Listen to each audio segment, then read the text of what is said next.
E lá dos Estados Unidos, da Flórida, o meu compadre Rodrigo Constantino, também presente aqui ao vivo nessa cobertura especial da Jovem Pan da manifestação a favor do impeachment do Gilmar Mendes. Rodrigo, boa tarde e a sua pergunta para Modesto Carvalhosa. Boa tarde, Felipe. Boa tarde a todos. Professor, em primeiro lugar, um prazer, uma honra falar com o senhor. Eu queria saber quais os principais, que o senhor elencasse, quais os principais crimes ou atos inconstitucionais cometidos por esses ministros e se o Gilmar Mendes é de fato aí o pior. Essa manifestação mira quase que exclusivamente nele, mas sabemos também que tem o Dias Toffoli aí que tem cometido um monte de atos arbitrários e preocupantes. Queria saber do senhor isso e também se essa pressão nas ruas, que é fundamental, até porque os parlamentares não têm cumprido a sua função constitucional, né? Mas se isso não preocupa o senhor a médio e longo prazo, porque um Supremo Tribunal decente deveria relativamente ficar blindado de certas pressões justamente para não ser politizado, para não virar ali um instrumento majoritário, né? E sim, às vezes, tomar decisões impopulares dentro da Constituição, que não é o que a gente está vendo hoje. Mas se não preocupa o senhor a médio e longo prazo que essa mentalidade passe a ficar vigente, ou seja, a população acha que o Supremo deve sempre segui-la, e a gente sabe que não é bem isso do ponto de vista constitucional. Só lembrando, professor, aqui aos ouvintes e espectadores, que o senhor também entrou com pedido de impeachment contra o atual presidente do Supremo Tribunal Federal, Dias Toffoli, no dia 24 de julho deste ano de 2019. Diga aí. Eu queria responder a você, que eu fico muito contente de você estar aí interessado aí nessa questão, mas dizer o seguinte: todo o poder emana do povo, segundo a Constituição. E o povo, nas eleições agora de outubro do ano passado, votaram por dois motivos, independentemente do candidato majoritário, quer dizer, do segundo turno, que tinha obtido a maioria, que é contra a corrupção, contra o governo corrupto, não queriam mais um governo corrupto, e também a continuidade do combate à corrupção. Essa é a razão de 57 milhões de pessoas terem votado. Essa é a razão. Portanto, o Supremo Tribunal Federal tem que seguir essa orientação do povo brasileiro. Não é que o Supremo Tribunal Federal é um órgão que não tem que dar atenção e dar satisfações ao poder popular no Brasil. Ele tem que dar satisfações.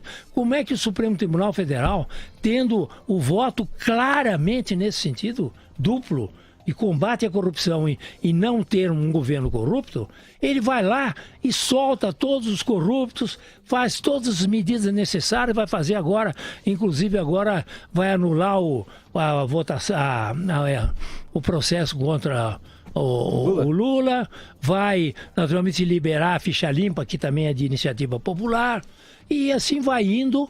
Agora é dono de todos os dados, o Big Brother do Brasil é o seu Toffoli, não é? Ele é o Big Brother do Brasil, ele tem todos os dados das movimentações financeiras. Essa gente toda está completamente contra a legitimidade constitucional outorgada pelo povo. Eles não são eleitos, mas eles têm que trabalhar, o Supremo Tribunal Federal, a favor da sociedade. E a sociedade age de uma maneira virtuosa ao propor esses dois dados. Portanto, não há nenhuma razão, como diz o ministro Celso de Mello, que nós não vamos agora ligar para o populacho, ligar para as opiniões do povo. Nós estamos acima disso, não somos influenciados pela população, como se aquilo fosse uma coisa que não tem nada a ver com as instituições brasileiras. Portanto, eles estão marginalizados no Brasil. O Supremo Tribunal Federal é uma instituição marginal, odiada pelo povo brasileiro, como instituição, e que quebra todas as regras do Estado Democrático de Direito no Brasil. Todas as regras são quebradas por ele semanalmente. Não é Professor, que é uma vez por ano. Toda semana vão quebrando mais uma regra do Estado Democrático de Direito. mas isso, criar esse estigma sobre o Supremo Tribunal Federal, que é a corte maior do país, que tem o dever de zelar pela Constituição e, em última instância, também de moderar os outros poderes, de, enfim, evitar que eles exorbitem. Criar um estigma, como o senhor falou agora, achei uma palavra meio forte, marginal, marginalizado, não é também um perigo, não nos leva a um lugar aí em que nós estamos flertando com algum tipo de discurso próximo a um golpismo? Quando se fala fecha o Supremo, vamos voltar ao AI-5, a gente não está limítrofe a esse discurso? Pois é, mas quem é que provoca esse tipo de reação? Quer dizer, a democracia, Vera, você que é uma grande jornalista, a democracia é um estado fragilíssimo. A democracia é um estado não natural. No DNA da humanidade, nós somos muito mais escravistas do que democráticos, não é? Nós queremos criar escravos, não queremos ter democracia. Democracia é um Estado artificial, criado racionalmente no século XVIII, etc. Mas ele é frágil. Se você não pode ter titulares de instituições da democracia brincando com ela, porque as pessoas se radicalizam. Isso é do século XX. Quer dizer, havia democracia na Europa, fizeram uma série de besteiras, de bobagens. Vai para um golpe de Estado. Mas uma Corte Suprema sendo um poder justamente contra-majoritário, ou seja, não eleito e que tem que mediar esses conflitos na sociedade. Ele não pode também toda hora decidir de acordo com os anseios da sociedade, porque eles não são necessariamente técnicos nem jurídicos. Ele não estou usando com os anseios, não. Mas com estes dois anseios legítimos, que foram democraticamente expressos na última eleição, de não corrupção mais no governo e de combate permanente à corrupção, não há maior legitimidade do povo brasileiro ao propor isso. E eles teriam obrigação de seguir essas decisões do povo, que nada mais são do que a própria confirmação dos valores democráticos e dos valores constitucionais. Quer dizer, o povo disse, não, queremos matar todo mundo, queremos não sei o quê. Não, o povo quis isto. Se o povo quis isto, eles têm obrigação de seguir a Constituição, que fala exatamente isso. Portanto, eles não fazem.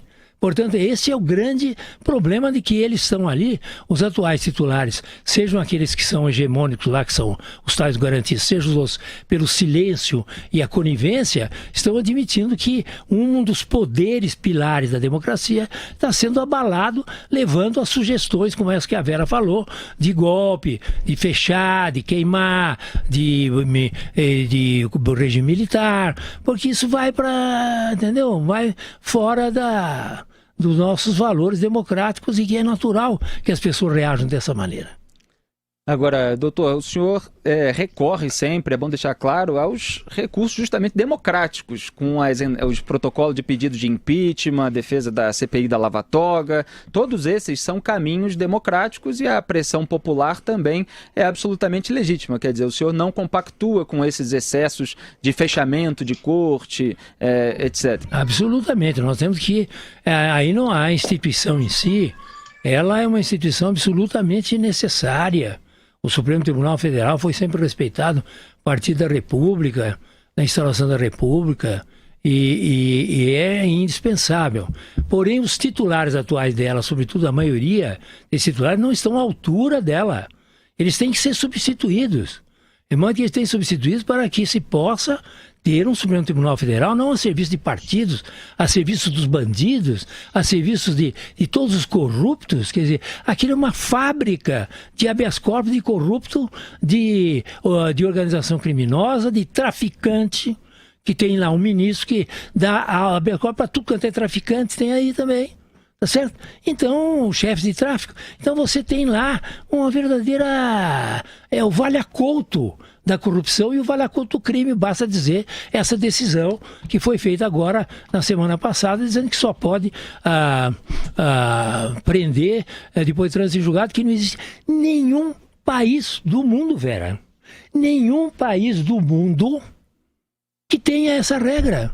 Nem na Somália, nem na Noruega. Certo? Nem em Burundi, nem na Suécia. Quer dizer, dos países mais desenvolvidos, os países mais miseráveis, não existe no mundo um país muçulmano, cristão, o que for, tá certo? Que tenha uma regra como essa, porque essa é uma regra contra a segurança da população, contra os criminosos, é uma coisa de autodefesa da sociedade. E aqui eles inventaram isso. E o senhor não acha que a Constituição, da maneira como ela está redigida, dá margem a essa interpretação, ao dizer no artigo 60, combinado com o 5º, que não se pode fazer nenhum tipo de emenda que fira os direitos individuais, e diz lá, entre esses direitos resguardados no artigo 5º, a questão do trânsito em julgado como o momento em que cessa a presunção da inocência? Aqui está escrito no inciso 57 da Constituição, Vera, é de que realmente a presunção de inocência só se deixa de existir depois do trânsito em julgado.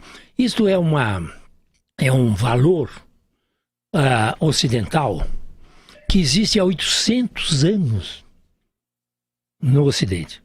Como tudo que é fundador no mundo ocidental veio da Inglaterra. Então a Inglaterra há 800 anos tem o seguinte: não pode ser colocado no rol dos culpados nenhum criminoso, a não ser depois que ele esgotou todos os recursos dele. É um princípio de 800 anos, Magna Carta, né? Então, depois o Ocidente aceitou isso depois da Revolução Francesa, que houve, por causa de Beccaria, houve a grande modificação do regime penal democrático na Europa e nos Estados Unidos. E daí o que aconteceu? É a regra do rol dos culpados. Uma coisa é o ser convicted, e outra coisa é ser guilty. Convicted é o seguinte: o camarada matou, o camarada roubou, o cara é um corrupto. O que acontece?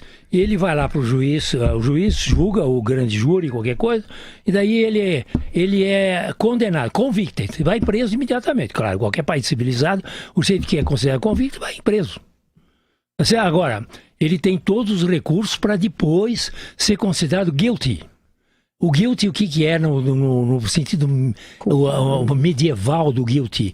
É que ele vai para o rol dos culpados eternamente. Então o filho dele, o neto dele, o bisneto, todas as gerações, ele teve lá realmente um culpado, tá certo? Então esse é o princípio que não tem nada de ver, nem tem nada a ver com essa questão de prisão em primeira e segunda instância, ou nunca isso é a manipulação, a utilização de um princípio universal muito importante, tá certo? Para a utilização para soltar corruptos, soltar bandidos. O senhor acha que o melhor caminho para se reformar essa questão é mexer na Constituição, ou no Código Penal, ou em ambos? Eu acho que é mais fácil pegar o artigo 283 do Código de Processo Penal, e incluir essa, que eles omitiram quando houve o mensalão, omitiram esse lado exatamente para poder liberar aqueles canalhas do mensalão, não é? Então, aquela turma, Zé Disseu, tal, vamos soltar os Zé Disseu, os tesoureiros, etc. E tal, então muda aí o 283, entendeu? Põe como é que chama aquilo? Uma tartaruga, como é que chama? Não, um jabuti. Um jabuti no 283. Tá certo? Agora então pega o jabuti, claramente põe lá e tal. Eu quero ver como é que vai ser novamente a discussão da questão. Essa questão vai voltar a ser discutida. Rodrigo Constantino. Professor, eu gostei da colocação que o senhor fez em relação à fragilidade da democracia por ser antinatural, e as instituições dependem de pessoas que realmente a representem de forma decente. Quando acontece de uma instituição como o Supremo Tribunal Federal, que é da maior importância como guardião da Constituição, como a voz última da lei no país, começa a ser aquele primeiro a rasgar a Constituição, como nós estamos vendo, de fato isso joga muita lenha, muito combustível na revolta popular, e até mesmo pessoas flertando com soluções, aí sim, golpistas. Não é o caso do senhor, não é o caso do que a gente está vendo, inclusive nas ruas hoje, pedindo o caminho adequado, previsto na Constituição de impeachment. A pergunta que eu lhe faço é a seguinte: uma vez que isso depende de figuras como o presidente do Senado, e que, por motivos já expostos, eles não têm tanto interesse assim em peitar a turma do Supremo, como é que fica? A gente cria uma expectativa na sociedade e isso não vai adiante. Quais são os próximos passos? O senhor teme um esgarçamento total das instituições no país? O senhor acha que corremos esse risco se essas figuras permanecerem onde estão hoje? Um voto, por exemplo, dessa questão de segunda instância, absolutamente político, o voto de Minerva do presidente do Supremo, Dias Toffoli, não foi um voto técnico, né? Isso tudo jogando, portanto, repito, fogueira, lenha na fogueira revolucionária. O que o senhor acha que vai acontecer no final do dia? Aí existe uma inconsciência. O Supremo Tribunal Federal tem perfeitamente o seu projeto. É o projeto realmente de proteger a corrupção e acabar com a Lava Jato. Agora, o Congresso Nacional, o Senado na sua maioria e a Câmara na sua maioria ainda consideram o Brasil aquilo que eu falei no começo da entrevista aqui com a Vera. Quer dizer, eles consideram o Brasil um fazendão, que ele é um fazendão. O seu Davi Alcolumbre é um dono de fazenda, ele pensa como um dono de fazenda.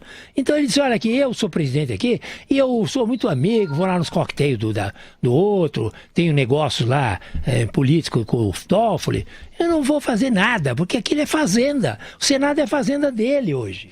Entendeu? Com isso vai minando também no plano do Congresso Nacional a confiança e, mais do que isso, a legitimidade. Porque a democracia, Vera, a democracia ele só existe se há legitimidade dos poderes democráticos. A fragilidade da democracia está aí. Se o povo não acha legítimo, o Congresso Nacional não acha legítimo o Supremo Tribunal Federal, e a democracia está completamente perdendo a sua própria identidade. Certo? Quer dizer, não há mais confiança. O que é legitimidade? Confiança do povo naquelas instituições. E o senhor Davi Alcolumbre, como está lá em Brasília, aquilo é um lugar apartado do Brasil, acho que ele pode fazer o que quiser. Não vou eu, agora vou atrás do negócio, eu vou engavetar, como se isso não tivesse consequências históricas. Quer dizer, o estopim hoje das quedas de regimes, das crises de regime, como no caso da Bolívia, no caso do Chile, no caso do Líbano e 200 casos, aí não vou falar agora. O que acontece? Essas são pequenas coisas, entendeu? Aumentou a tarifinha do ônibus das 7 às 8 da manhã. Acabou o país. Daí o outro, porque o WhatsApp, agora precisa pagar o WhatsApp lá no Líbano, acabou a democracia no Líbano, tá certo? E o outro roubou lá na eleição, então aí tudo uma coisa mais política. Mas em todo caso, os estopins para a fragilidade da democracia sofrer são estopins que nunca se sabe de onde vêm. Entendeu? Você não tem autoridades que são reconhecidas e que são realmente representativas do povo. O que o Congresso representa do povo brasileiro? Nada. Aquela eleição proporcional daqueles deputados, o que é aquilo? Que tem representação nenhuma. Mas esse é o sistema que vige no país, né? Que pois foi, inclusive, confirmado num plebiscito e tudo mais. Pois né? Eu sei, mas se a gente começa a questionar também todas as nossas... Mas é que não pode. Precisa ver o voto... democráticos, a gente está... Eles falam de reforma, velho, reforma política. Tem que haver o voto distrital no Brasil, como todos os lugares do mundo. Mas cabe ao próprio Congresso fazer essa reforma, né? Uma vez que no plebiscito não passou isso. Porque ele é fazendão. Então, não dá, quer dizer... Eles estão brincando com a democracia. Não é o povo que está brincando, entendeu? Agora, o estopim, repetindo o que eu falei, nunca sabe de onde vem. E é um perigo. Eles por isso que nós temos responsabilidade perigo. A democracia no Brasil está em perigo. Por causa de quê? Do povo? Não. Por causa desses titulares do Supremo e também dos que mandam no Congresso Nacional. Estamos conversando com o jurista Modesto Carvalhosa, autor dos pedidos de impeachment de Gilmar Mendes e Dias Toffoli. E agora vamos para a Avenida Paulista com os repórteres Matheus Meirelles e Marcelo Lorenzetto, começando pelo Matheus. Olá, Matheus. Olá, Felipe. Estamos aqui na Avenida Paulista, próximo a uma das entradas do metrô, Trianon MASP, onde ocorre já neste momento o ato favorável ao impeachment, ao pedido de impeachment contra o ministro do Supremo Tribunal Federal, Gilmar Mendes. Esse ato foi organizado pelos grupos Nas Ruas, Movimento Conservador, Movimento Brasil Conservador e o Movimento Avança Brasil. Durante a manhã, a hashtag Brasil contra Gilmar Mendes já liderava os Trend Topics aqui aqueles tópicos mais comentados. Neste momento, muita gente ainda chega aqui na Avenida Paulista. O ato estava programado para começar às 3 horas da tarde, começou exatamente às 3 horas da tarde. Muitas pessoas com bandeiras, cartazes, camisas verde e amarela estão chegando aqui na Avenida Paulista. A nossa repórter Marcela Lorenzeto está no meio do ato, está lá no meio da manifestação. Marcela, como é que está o clima por aí? É isso, Matheus. Por aqui já tem bastante gente chegando, viu? Quem acompanha a gente pela internet vai conseguir ver. Vou pedir para o nosso cinegrafista Gabriel Raul mostrar. Aqui na Avenida, na Rua Pamplona, na Avenida Paulista com a Pamplona, a gente tem um carro de som.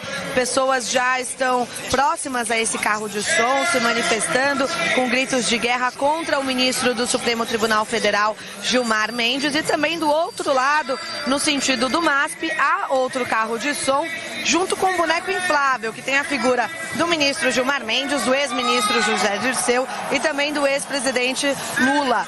Gilmar Mendes aparece aí com uma estrela do PT no lado direito. Então a manifestação ela está um pouco dividida entre esses dois carros de som, um na Pamplona, outro ali próximo ao MASP. As pessoas estão chegando, o mar de camisas verde e amarela se confunde também com outras pessoas que vieram a Paulista em busca de lazer, né? A Avenida Paulista aos domingos ela é fechada para carros, aberta para pedestres, para as pessoas, e há diversas atividades ao longo de toda a avenida. Então, além do protesto, também tem teatro, tem música, tem outras atividades culturais acontecendo e essas pessoas acabam se misturando às pessoas que estão aqui no protesto. Daqui a pouquinho a gente volta com mais informações sobre essa manifestação contra o ministro do Supremo Tribunal Federal, Gilmar Mendes. Voltamos aos estúdios. Obrigado, Marcelo Lorenzeto e Matheus Meirelles, com informações diretamente da Avenida Paulista. A gente segue aqui a nossa conversa com o jurista Modesto Carvalhosa, autor dos pedidos de impeachment de Gilmar Mendes e Dias Toffoli. Obviamente, a gente vai, ao longo dessa cobertura especial, comentar as decisões recentes do Supremo Tribunal Federal, mas eu queria aproveitar a presença aqui do professor para saber dele um caso mais pessoal. Porque o ministro Gilmar Mendes, numa entrevista a um portal de notícias, disse que o jurista Modesto Carvalhosa fez um pacto com a Lava Jato para obter dinheiro da Petrobras. E Modesto Carvalhosa apresentou uma queixa-crime contra Gilmar Mendes no Supremo, acusando de calúnia e injúria. E depois pediu a inclusão de Dias Toffoli e Alexandre de Moraes nessa queixa-crime, que acabou caindo, se eu me corrija se estiver errado, para a relatoria do Ricardo Lewandowski. E aí o senhor pediu ao Luiz Fux, vice-presidente do Supremo, que sorteie outro ministro. Como é que é essa história, professor? Não, é o seguinte, que o Gilmar Mendes, ele arranjou lá um veículo dele chamado Conjur, para dizer que... Site jurídico. É Conjur, eu não sei lá como é Conjur, o que quer dizer, mas lá tem aquele pessoal do Conjur que é dele lá. Então, disseram o seguinte, que eu teria participado o acordo de que o Departamento de Justiça americano fez com a Petrobras para 800 milhões de dólares serem aqui no Brasil, 600 milhões, 80%, colocados metade na luta contra a corrupção e metade para pagamento dos investidores que foram lesados pelos balanços falsificados da Petrobras. E daí ele disse que eu fazia parte desse conluio para que os meus clientes ganhassem, então, o correspondente à época de 1 bilhão e 600 milhões dessa fundação que o Dallagnol teria bolado, etc. e tal. Acontece que eu nunca participei de nenhuma dessas negociações, nem com o acordo de INS e Petrobras, nem do Departamento de Justiça. Segundo, eu nunca conversei com o Dallagnol, a não ser em reuniões, em eventos de luta contra a corrupção, que ele ia e eu também ia, então eu cumprimentava, elogiava a Lava Jato, como sempre elogiei, continuo elogiando, e nunca telefonei pro Dallagnol, nunca tive nenhum contato pessoal com ele, nunca troquei uma mensagem com ele, WhatsApp, Twitter, não sei o quê, e-mail, Facebook, sei lá o que é. Nunca tive nenhum contato com ele, a não ser nesses eventos públicos, assim, 1 minuto, 2 minutos, etc, etc. Então, quer dizer, eu não tenho nenhuma ideia do que seja isso, do que aconteceu com esses fundos, o que realmente eram destinados, e os meus clientes, inclusive, são clientes determinados e tem mais 10 ou mais advogados em outras causas no mesmo sentido, com o mesmo objetivo, para ressarcimento dos investidores que foram lesados pelos balanços fraudados da Petrobras, e eu não tenho nada a ver com isso, mesmo porque os meus clientes entraram no pedido um ano depois do prazo que o Departamento de Justiça tinha dado para o pagamento dos acionistas. Eles disseram o seguinte: somente esse 1 bilhão e 600 só pode ser para os acionistas que pediram até outubro de 2017.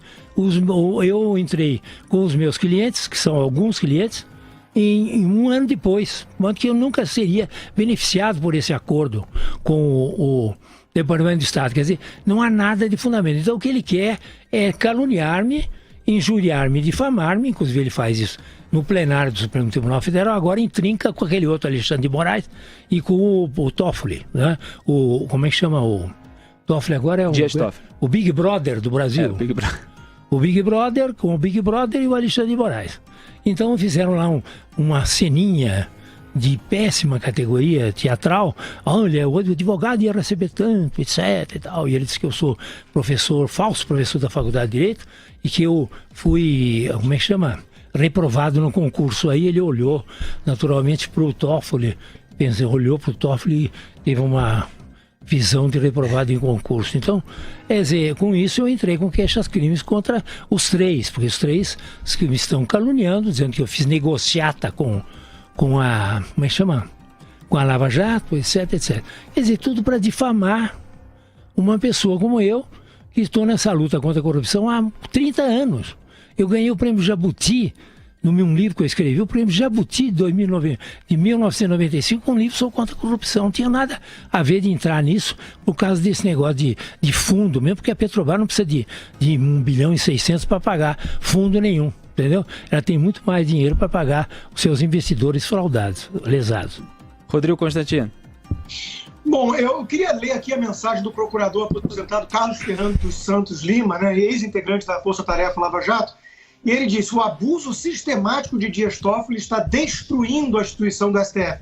Exerce a presidência do STF como um déspota arbitrário, coadjuvado por Gilmar Mendes, que deve sofrer da síndrome de Tourette.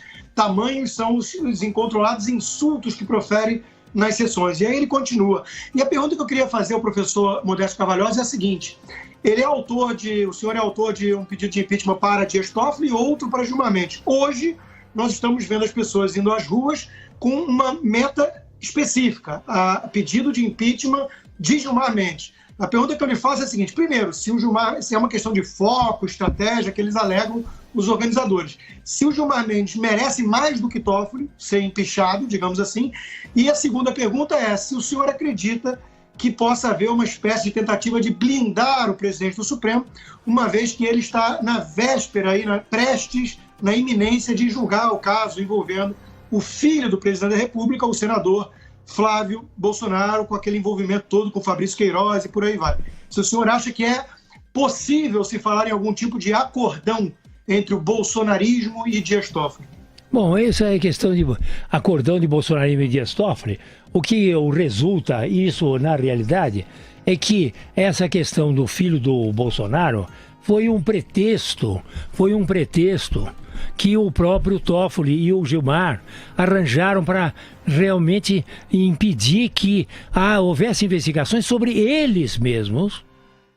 Ele, Gilmar, e ele, Toffoli, e suas famílias e suas mulheres que agem como advogadas e que realmente tem uma circulação ali de recursos muito grandes, que são recursos que estavam sendo investigados pelo antigo COAF, Banco Central e Receita Federal, sobretudo Receita Federal. Então, porque houve naquela decisão, só para deixar claro, a suspensão de apurações baseadas em dados da Receita, e as esposas eram alvos naquele momento, de acordo com o noticiário. Eram alvos. Daí apareceu a questão do filho do Bolsonaro. Eles, pelo amor de Deus, desceu do céu, porque daí nós bloqueamos tudo e agora bloqueamos também as investigações sobre nós. Agora, o que ele quer? Ele quer, na realidade, bloquear. Agora na quarta-feira eles vão dizer que só com ordem judicial pode realmente haver investigação, sabendo muito bem, como você, Constantino, sabe, e vocês, Felipe, e você, Vera, também sabe, e realmente que essas informações são feitas por computadores, por sistemas de computação. Essas informações elas não passam pelo manuseio de pessoas, elas são automáticas, elas são realmente robôs de terceira, quarta geração que dão essas imputações, inputs, dentro dos crimes que são cometidos de natureza financeira. Portanto, eles falaram, agora vamos sequestrar esse Toffoli, sequestrar todos esses dados, agora 600 mil dados de todos os que estão sendo investigados automaticamente pelas instituições de investigação de crimes financeiros, e com isso nós seguramos e bloqueamos todo mundo. De que maneira? Agora, o que o Toffoli fez, Constantino? Seguinte, eu tenho nas minhas mãos agora todos os dados sobre todos os políticos corruptos, todos os empresários amigos do rei, tá certo? E todos não sei o quê. E agora eu fico aqui, como dizia o Big Brother, o grande chefão, que, como diz o Lima, né? Que agora sequestrou o país. Ele sequestrou o país, Constantino. É isso que ele fez. Isso é um crime contra o artigo 5º da Constituição, inciso 2º, contra o artigo 37, contra o artigo 11 da Lei de Improbidade Administrativa, contra o artigo 1º da infame Lei de Abuso de Autoridade, contra o artigo 10º e artigo 11 da Lei de Sigilo Bancário. O que mais você quer que eu diga de artigos de lei que ele realmente infringiu? Quer dizer, é uma loucura. Quer dizer, o homem sequestrou o país. Quer dizer, o que você está falando, Vera? Preocupado com democracia, faz muito bem. E por que o senhor acha que as pessoas não foram às ruas para pedir também o impeachment do Dias Toffoli? Porque não dá tempo, entendeu? Porque não dá tempo. Não, é mesmo protesto, é só acrescentar um nome na faixa. Eu acho que poderia muito bem fazer também. Agora estão focados no outro.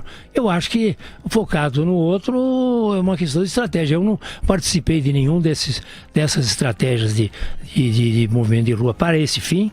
Certo? Mas eu tenho a impressão que é uma estratégia que eles adotaram. Agora, você pergunta, Constantino, se o Toffoli é tão ruim quanto o Gilmar, em matéria de, vamos dizer assim, de correr, como é que chama? De folha corrida, o número de coisas do Gilmar são centenas. Porque ele é muito mais antigo lá no Supremo, né? E o outro são dezenas. Então, em questão numérica, o Gilmar ganha. Mas em questão de gravidade dos fatos, eles empatam, entendeu? Eles empatam.